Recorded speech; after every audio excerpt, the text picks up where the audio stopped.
Good morning, everybody, and welcome back. Today we're replacing the fuel lines on this little Echo weed eater. Now, fuel lines are pretty much the same for any weed eater, but with the Echo, you got that little black rubber plug.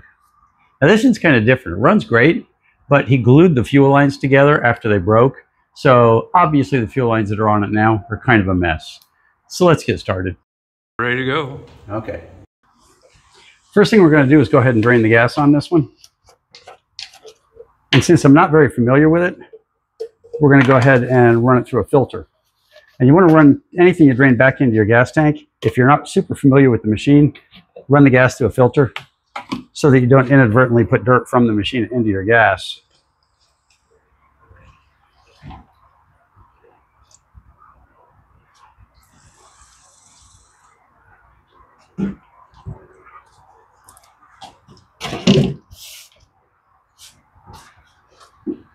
Now we'll fast forward through this part.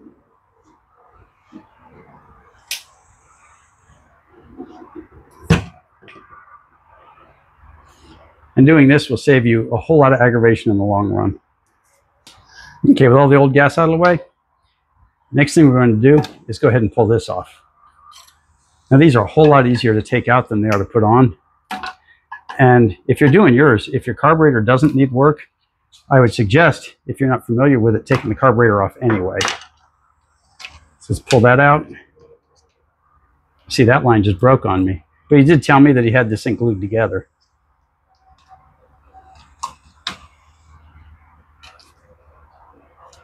Now we'll go, where's my cutters at? There they are. Now we're going to go ahead and cut this one. And we're going to grab the long Ouija pliers and reach inside and try to grab it.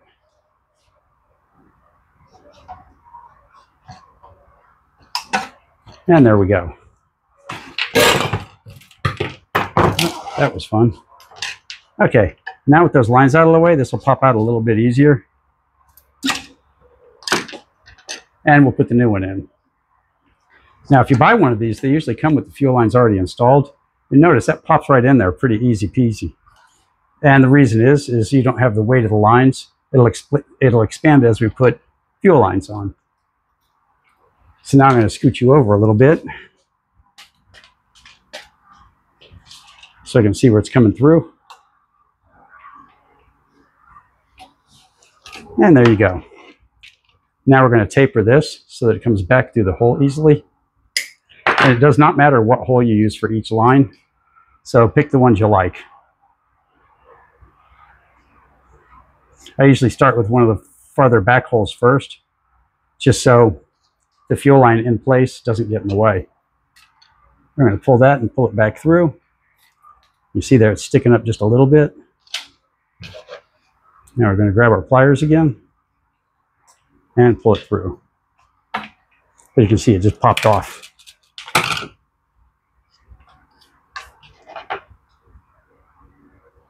And we'll randomly make this one a return line.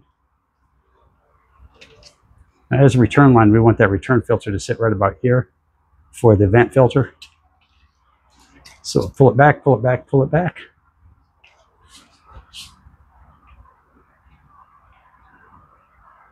Go a little bit short. Now we'll grab our old vent and put it on the end of this, and then we'll pull it back through after we cut it. Because this particular line it only needs to be inside the tank. You don't want it to be so low that it's in the fuel, or the machine will try to vent fuel back. And you'll find a weird leak when it's sitting still. So get on there, you.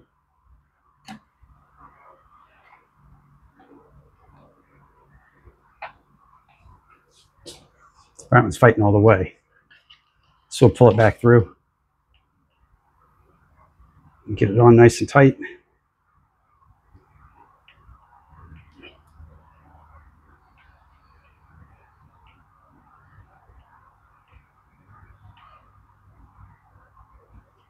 There we go. Now we know that's not going anywhere. So now we'll pull it back to there. We'll cut the fuel line here and pull it back up. And there you go. She's sitting up in the air. So now let's do the next one. We'll do the actual fuel line next. And it's the same thing. We're basically going to repeat the process 3 times, one for each line. My rubber boot spun around a little bit on me, but that's okay.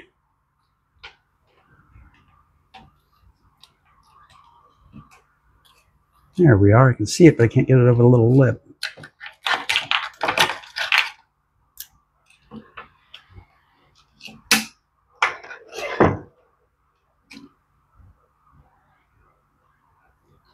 See, my taper's a little bit short here, so I'll make it a little longer.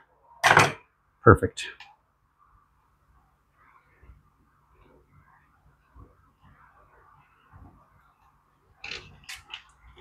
And I hear people, make videos about how they've got the greatest way to do fuel lines there's ever been in the whole history of the world.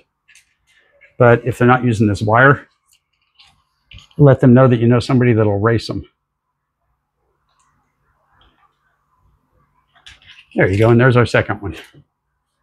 Now this one was a little bit tighter than the first one. And the reason for that is the holes are a little bit, the rubber's tightening down for all the additional things in it. So now we're just going to take a look at the tank. And this is pretty close to where it wants to go in here. So right about here, we'll put a filter. And we'll grab ourselves a new filter out of the box and put it right about there.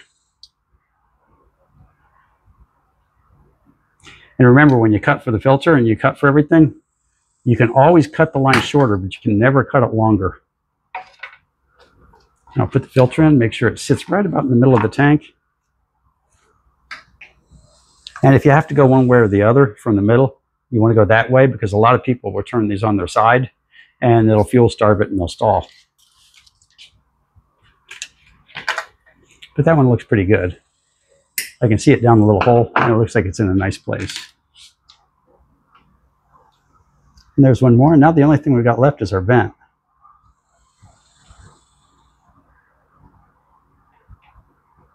We'll get this in a second. Let's do our vent line.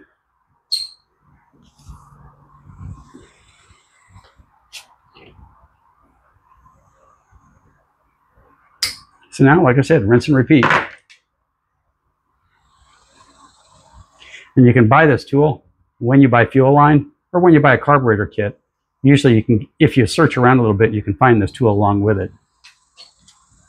I don't know the formal name for it. I've called it a line pulling tool for years. So that's about as close as I can think of. There we go, and that one hopped right through.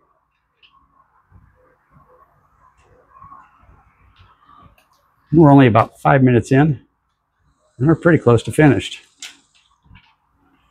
The only thing we've got left to do is attach the fuel and the drain lines and make sure nothing's leaking. And notice I'm not pulling it all the way through yet. And it doesn't matter if you cut a little bit of an angle where it's inside the tank, because this one is our return line. So we're going to pull it kind of high. Oof. Almost shot myself in the foot with that one. That was really close on the length. I always like to have at least an inch or two slack inside. So let's attach them and test it.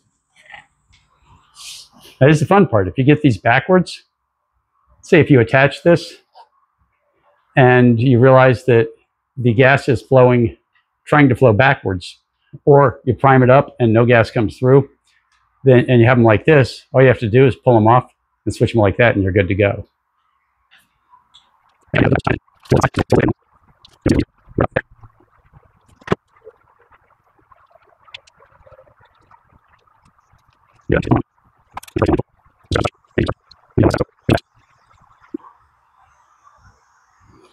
Okay.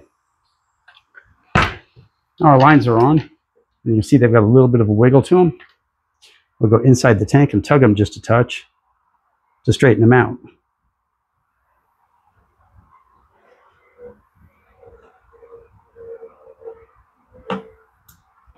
We'll grab this one.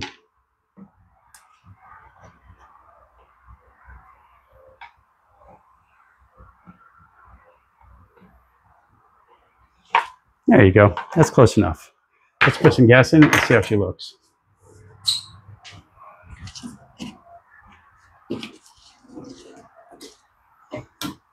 Whoops.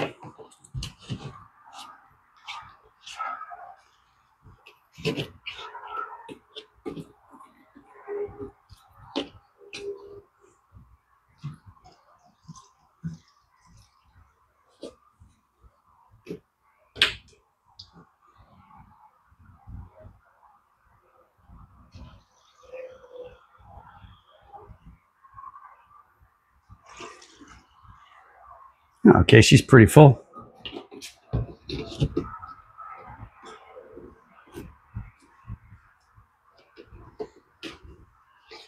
So let's put the cap on it, take her outside, and prime her up and start her. And if we prime it and no gas comes through, we know that we went the wrong direction.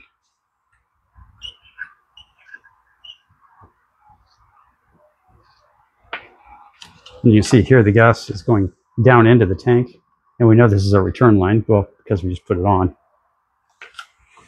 And that's it. Now we knew it'd start because it started before we got running, but it was just throwing gas everywhere. So pretty easy job. Putting the little plug in without the fuel lines in place makes it a little easier to put in. The fuel lines, of course, they expand it. They make it larger as you cram them in the little holes. So all you new people out there, if you made it this far, you might as well subscribe. It's free, and it's what we work for. So thanks for watching, and we'll see you next time.